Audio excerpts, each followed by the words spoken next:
मशरिक़ वुस्ता में ईरान आखिर इतनी चौंकाने वाली ताकत बनकर कैसे उभरा है? ईरान इतना ताकतवर कैसे हो गया है? जिस ईरान पर हमेशा से पाबंदियां रही हो, जिस ईरान को हमेशा सुपर पावर अमेरिका ने दबा कर रखा हो, जिस ईरान पर हालिया दिनों इजराइल ने बड़ा हमला किया हो, वो ईरान आखिर इतना ताकतवर कैसे है?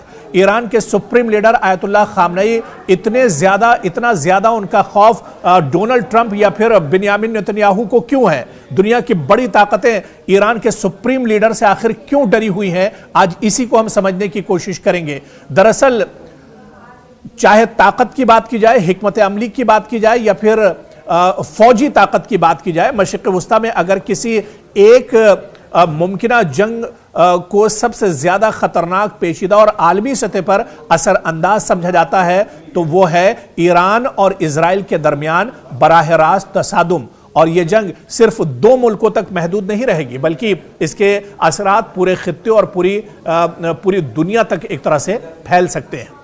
दरअसल इसमें ईरान इतना मजबूत कैसे है? ईरान अब 1980 के बाद वाला, जिस तरह से ईरान की तरफ से खुद बयान आया, ईरान के जो आर्मी चीफ है उन्होंने खुद बयान दिया कि अब ये 1980 वाला ईरान नहीं है, बल्कि ये 2025 और 2026 वाला ईरान है। ये ईरान बदल चुका है और इसके साथ ईरान की जो ताकत है वो भी काफ़ी बढ़ चुकी है।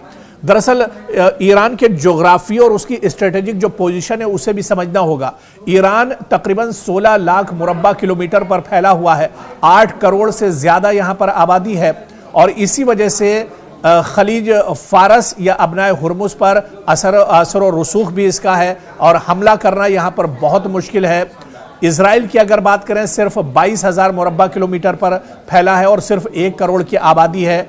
इसी वजह से यह माना जाता है कि इजराइल के मुकाबले में जो ईरान है वो कहीं ज्यादा एक तरह से मजबूत है। तो ईरान अब पहले के मुकाबले में काफी मजबूत है और ईरान की फौजी ताकत भी अब पहले के मुकाबले में कहीं ज्यादा मजबूत नजर आती है। यही वजह है कि मिडिल ईस्ट की बात की जाए या मशरिक़ वुस्ता में ईरान जितने भी अरब ममालिक हैं उनमें सबसे मजबूत एक तरह से माना जाता है और हमेशा से अमेरिका या इजराइल की नज़र इसी वजह से ईरान पर बनी रहती है। और कहीं ना कहीं ईरान को तोड़ने की बात भी की जाती है, लेकिन जिस तरह से ईरान मजबूत है, ईरान जिस तरह से आयतुल्लाह अली खामनेई पूरे मुल्क को मुत्तहिद करके एक तरह से चल रहे हैं, ये भी ईरान की एक बड़ी जीत है। और यही वजह है कि चाहे इजराइल की बात की जाए या फिर अमेरिका की बात की जाए, ये किसी बड़े हमले का मंसूबा एक तरह से नहीं बना सकते हैं।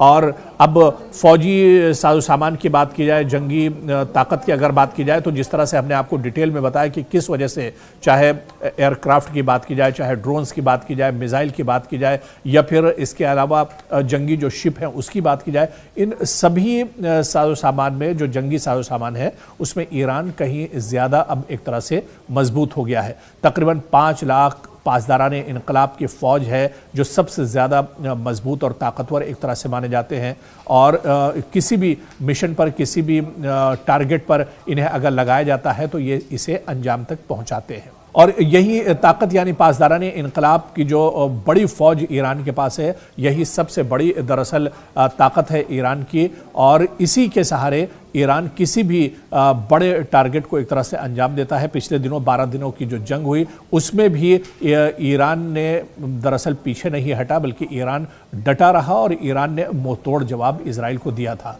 तो कुल मिलाकर ये कहा जा सकता है कि मशरिक़ वुस्ता में अरब ममालिक में जो सबसे बड़ी ताकत है वो ईरान है और ईरान पर कोई भी ताकत या कोई भी सुपर पावर इसी वजह से दरअसल चढ़ाई नहीं करता है या हमला नहीं करता है। इजराइल ने गलती की थी और उसे एक तरह से इस गलती का भुगतना पड़ा जो पिछले दिनों जंग हुई थी और उस जंग के बाद इजराइल को काफ़ी ज़्यादा परेशानियों का सामना एक तरह से करना पड़ा है।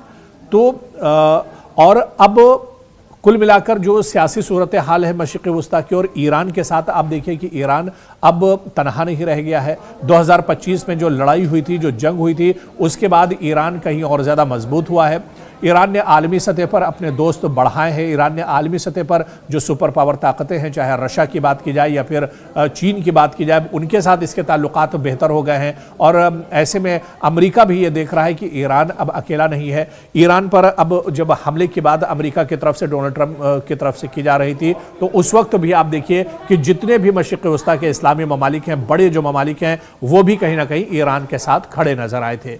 तो असलहे के साथ साथ जो आलमी सियासत है उसमें भी कहीं ना कहीं अब हिस्सेदारी ईरान की बढ़ी है और ईरान अब आलमी सतह पर भी अपने आप को एक तरह से मजबूत कर रहा है। जिस तरह से हंगामा इजराइल के अंदर था, उथल पुथल ईरान के अंदर थी, इस बीच में आप देखिए कि पूरी दुनिया से आवाज़ उठ रही थी। हिंदुस्तान में भी आप देखिए कई जगहों पर ईरान के supreme leader ayatollah Ali Khamenei के हक में एहतजाज हुए, ईरान की सरकार के हक में एक तरह से एहतजाज हुए। तो अब दुनिया के नक्शे पर भी और दुनिया की सियासत में भी हिस्सेदारी ईरान की बढ़ी है और इसके अलावा जंगी जो ताकत है वो भी अब ईरान की बढ़ी है। और इसी वजह से इजराइल हो या अमेरिका, कोई इतनी आसानी से नहीं सोच सकता है कि ईरान पर हमला किया जाए और ईरान को पस्त किया जाए।